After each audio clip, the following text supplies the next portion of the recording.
Hello दोस्तों, आइए बात करेंगे इस वीडियो के अंदर हम लोग कि लोकसभा चुनाव जो होगा 2024 के अंदर उसके ओपिनियन पोल, ताज़ा सर्वे के बाद ये ओपिनियन पोल तैयार किया गया है और देखेंगे कि एनडीए के हिस्से में कितनी सीटें जा रही है। इंडिया जो गठबंधन तैयार किया है जिसके अंदर जो 26 पार्टियां हैं और उस गठबंधन के अंदर कितनी सीटें जा रही है। बीएसपी के जो किसी भी गठबंधन में नहीं है उसके हिस्से में कितनी सीटें जा रही है और एएमएम ये भी किसी भी गठबंधन में नहीं है और इनके हिस्से में कितनी सीटें जा रही है। किसकी सरकार बनेगी ये भी देखना बड़ा दिलचस्प होगा। इसी वीडियो में आपको जो है एक आइडिया लग जाएगा, इसी ओपिनियन पोल में आपको पता चल जाएगा कि सरकार किसकी बन रही है। एक एक करके देखते हैं दोस्तों। तो जो नए हैं बराए मेहरबानी चैनल को जरूर सब्सक्राइब करें और अलग अलग राज्यों में हम लोग देखने से पहले थोड़ा सा एक नज़र दौड़ाते हैं 2019 के अंदर क्या परिणाम रहा था जब लोकसभा चुनाव का परिणाम और रिजल्ट आया था। तो उस वक्त बीजेपी के हिस्से में 301 सीटें गई थी, एसएचएस के हिस्से में 13 सीटें,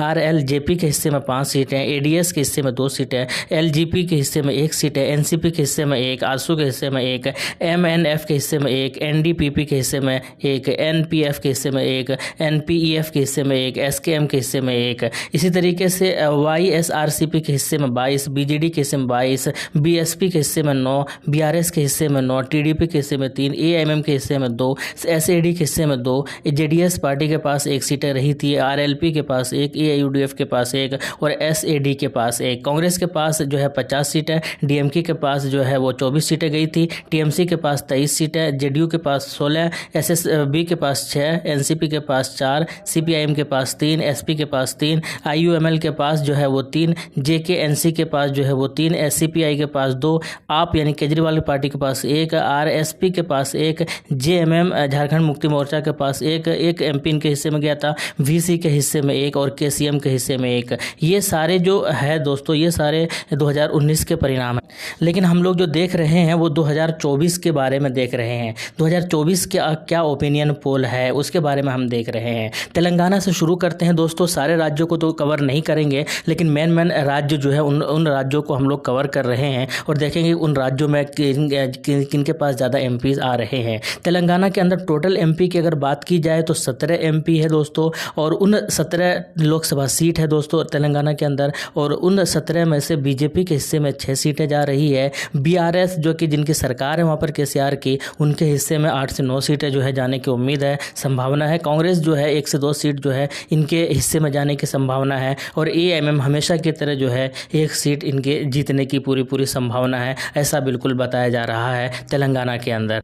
तेलंगाना के बाद दोस्तों हम लोग महाराष्ट्र की ओर बढ़ते हैं। महाराष्ट्र के अगर टोटल लोकसभा सीट की अगर बात की जाए तो इस राज्य के अंदर टोटल लोकसभा सीट जो है वो 48 से 48 है और 48 के बाद जिनकी सरकार जिनके सीटों पर जीतने की संभावना है वो ये है कि बीजेपी के हिस्से में 20 सीटें की जो है वो जाने की संभावना है। उसके बाद कांग्रेस के हिस्से में 8 से 9 सीट जाने की संभावना है और 1 सीट जो है एएमएम के हिस्से में जाने की संभावना है। औरंगाबाद की सीट इम्तियाज जलील वाली सीट जो है और अदर्स के हिस्से में जो है और भी बहुत सारे शिवसेना वगैरह की जो पार्टी है उनके हिस्से में या अदर्स में उनको हम लोग डाल रहे हैं और वो जो है 17 से 18 सीट जो है वो अदर्स में जाने की संभावना है। ये महाराष्ट्र का कैलकुलेशन है, ये महाराष्ट्र का सर्वे है। अब ये देखते हैं कि इसमें कितनी सच्चाई होगी जब रिजल्ट का परिणाम आएगा, जब फाइनल परिणाम आएगा, लेकिन ये एक आंकड़े है, एक ओपिनियन पोल है, एक सर्वे के बेसिस पर ये तैयार किया गया है।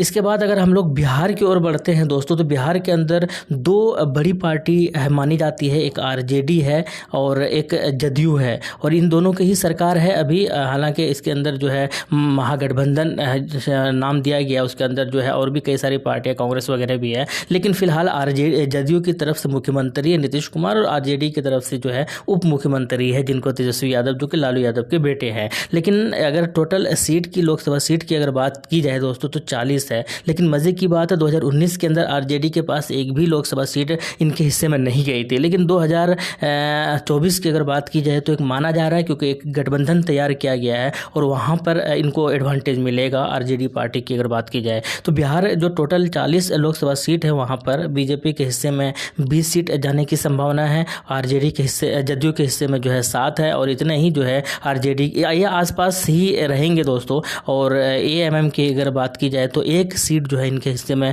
जाने की संभावना है, सर्वे ऐसा बता रहा है, आंकड़े ऐसा बता रहा है। और वो कौन सी सीट है वो आप लोग भली बातें जान रहे होंगे, किशनगंज की वो सीट मानी जा रही है।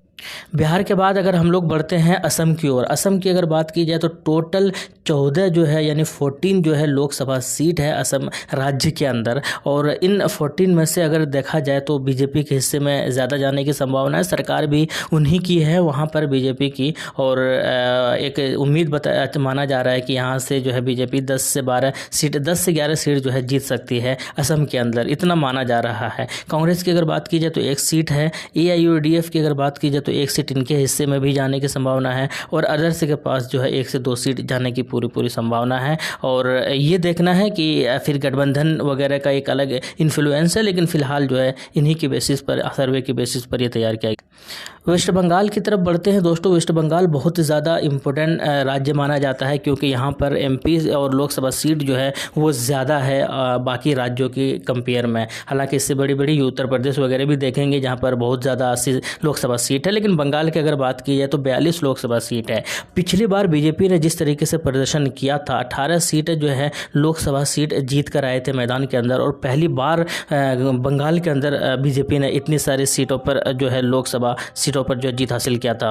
तो इस बार अगर बीजेपी की बात की जाए दोस्तों तो 12 से 13 सीटों पर जीत के आने की संभावना है। वो जो 18 सीटें जीती तो उसमें कम होने की पूरी संभावना है। सरकार TMC का है, ममता बनर्जी की सरकार है वहाँ पर, और CM जो है ममता बनर्जी है वहाँ पर। तो 29 सीट पर जो है इनके जीतने की संभावना है लोकसभा के अंदर। कांग्रेस जो है 0 से 1 सीट जीत सकती है। विधानसभा चुनाव जो हुआ था लास्ट बार अभी 1 साल पहले, तो वहाँ पर जो है कुल जो कांग्रेस की अगर बात की जाए तो खाता भी नहीं खोल पाए थे। तो कुल मिलाकर जो है ये आंकड़े हैं वेस्ट बंगाल के, और इसमें कमी और बढ़ोतरी हो सकती है।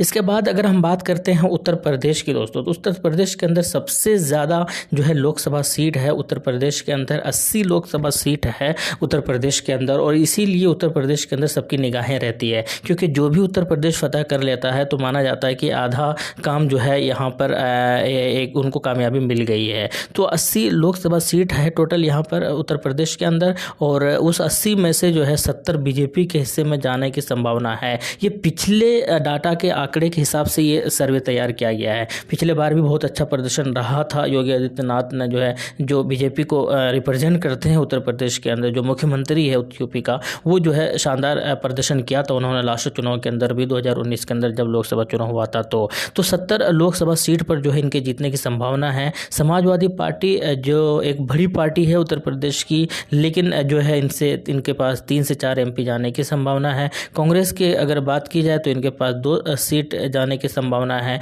और अपना दल के पास भी 2 सीट जाने की संभावना। इसके अलावा एक पार्टी है BSP, मायावती की पार्टी है दोस्तों, और पिछले हिसाब की अगर बात की जाए तो पिछले 10 लोकसभा सीट पर उनकी जीत हुई थी, लेकिन पिछले बार गठबंधन में ये चुनाव लड़े थे। इस बार ये किसी के साथ गठबंधन में है नहीं, इसलिए माना जा रहा है कि इस बार इनके सीट में बहुत ज़्यादा डिफरेंसेस आपको नज़र आ सकते हैं। हालांकि आने वाले वक्त में ही पता चलेगा कितनी सच्चाई होगी ये तो बाद में पता चलेगा। इसके अलावा झारखंड की अगर बात की जाए दोस्तों, तो झारखंड के अंदर बीजेपी के हिस्से में जो है वो 12 सीट जाने की संभावना है। टोटल 14 लोकसभा सीट है। JMM जिनकी सरकार है वहाँ पर, हालांकि कांग्रेस के साथ और RJD के साथ गठबंधन में सरकार बनाई हुई है JMM की, और मुख्यमंत्री झारखंड के जो हैं वो हेमंत सोरेन है। तो एक इनके हिस्से में 1 लोकसभा सीट पर यानी 1 MP इनके हिस्से में जाने की संभावना है। आजसू के पास जो है 1 सीट इनके पास भी जाने की संभावना है झारखंड की अगर बात की जाए तो। इसके अलावा राजस्थान की और अगर बढ़ते हैं तो राजस्थान के अंदर टोटल पूरे राज्य के अंदर जो है 25 लोकसभा सीट है, और उस 25 में से 21 पर बीजेपी की कब्जा जमाने की बातें चल रही है, सर्वे ऐसा बता रहा है। और कांग्रेस की अगर बात की जाए तो 4 लोकसभा सीट पर कांग्रेस की जीत हो सकती है राजस्थान के अंदर। राजस्थान के अंदर ये आंकड़े जो है आपको देखने को मिल सकता है आने वाले चुनाव। थोड़ा साउथ की ओर अगर हम लोग बढ़ें दोस्तों, तो तमिलनाडु के अंदर जो है 39 लोकसभा सीट है। DMK के हिस्से में जिनकी सरकार है, जिन पार्टी की, वो 19 लोकसभा सीट उनकी कब्जा हो सकती है। AIDMK के पास 8, कांग्रेस के हिस्से में 7 लोकसभा सीट जा सकती है, और अदर्स के हिस्से में जो है 5 लोकसभा सीट जा सकती है। इसके अलावा आंध्रा की अगर बात की जाए तो यहाँ पर तो एक ही बड़ी पार्टी है YSR, और जगनमोहन रेड्डी की अगर बात की जाए तो 25 में से जो है 18 लोकसभा सीट पर इनकी कब्जा हो सकती है, और इनके ऊपर भी नज़रें दौड़ाए हुए हैं कि ये किस गठबंधन के साथ जा सकते हैं। अभी फिलहाल ये किसी भी गठबंधन के साथ नहीं गए हैं, और माना माना जा रहा है कि अकेले ही चुनाव लड़ेंगे, तो इनके हिस्से में 17 से 18 लोकसभा सीट जा सकते हैं। टीडीपी वहाँ एक बड़ी पार्टी है, क्षेत्रीय पार्टी है, उनके हिस्से में भी 6 से 7 सीट जाने की संभावना बताई जा रही है। दिल्ली जो कि जहाँ पर केजरीवाल के जो सरकार है वहाँ पर, और उस दिल्ली की अगर बात की जाए तो टोटल 7 लोकसभा सीट है, और उस 7 में से 5 पर माना जा रहा है कि बीजेपी की जीत हो, और 2 से 3 जो है वो माना जा रहा है कि केजरीवाल की पार्टी की जीत हो सकती है इस बार। हालांकि अभी की अगर बात की जाए तो सिर्फ एक ही जो है वहाँ पर एमपी है दिल्ली के अंदर केजरीवाल पार्टी के, तो एक सीट पर जीते हुए थे पिछली बार। इस बार हो सकता है कि दिल्ली के अंदर ये बढ़ोतरी देखने को मिल सकता है। उड़ीसा की अगर बात की जाए दोस्तों, तो उड़ीसा के अंदर टोटल 21 लोकसभा सीट है, और बीजेडी वहाँ की बड़ी पार्टी है, नवीन पटनायक जो है उनकी सरकार है वहाँ पर, और 13 लोकसभा सीट पर जो है इनकी जीत हो सकती है। बीजेपी वहाँ पर जो है 7 से 8 सीट जो है बीजेपी की वहाँ पर जीत। तो ये एक आंकड़े हैं दोस्तों जो कि 2024 की बात की अगर की जाए तो टोटल अगर हम लोग देखें तो टोटल वहाँ पर ये 2024 यानी कि लोकसभा सीट की अगर बात की जाए तो 543 जो है लोकसभा सीट है टोटल की अगर बात की जाए। तो उन टोटल में से एनडीए के हिस्से में जो है एक बार फिर से इनकी सरकार बनती हुई नज़र आ रही है, और 300 से ज़्यादा लगभग 318 सीट पर बताया जा रहा है कि एनडीए की जीत हो सकती है। एनडीए गठबंधन जिसमें बीजेपी और भी जो है 38 जो पार्टी है इस गठबंधन के अंदर, तो 300 से ज़्यादा जो अगर सीट जीत जाती है तो सरकार जो है एक बार फिर से एनडीए की बनते हुए दिखाई दे रही है, और मोदी जी जो है एक बार फिर से भारत के प्रधानमंत्री जो है तीसरी बार बनते हुए दिखाई दे रहे हैं सर्वे के हिसाब से। इंडिया जो गठबंधन तैयार है जिसके अंदर 26 पार्टी है, इस गठबंधन की अगर बात की जाए तो 170 से ज़्यादा जो है 170-175 के आसपास जो है इनकी जीत दिखाई जा रही है। इसके अलावा बीएसपी जो है जो इस बार पिछले बार जो 10 सीट पर जिनकी जीत हुई थी,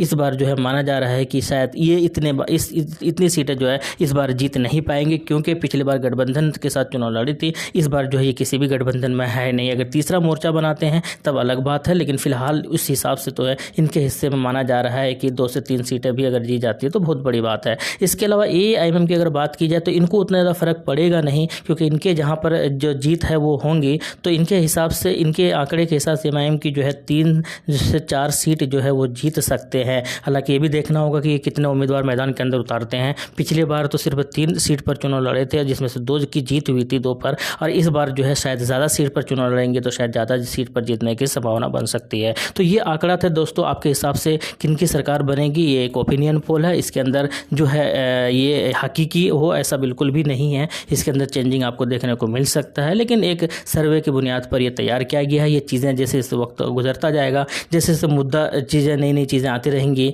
और ये जो है चीज़ें ये सर्वे जो है चेंज होता रहेगा। आपका क्या कहना है कमेंट सेक्शन में बताइएगा। मिलते हैं नेक्स्ट वीडियो में। थैंक यू, जय हिंद।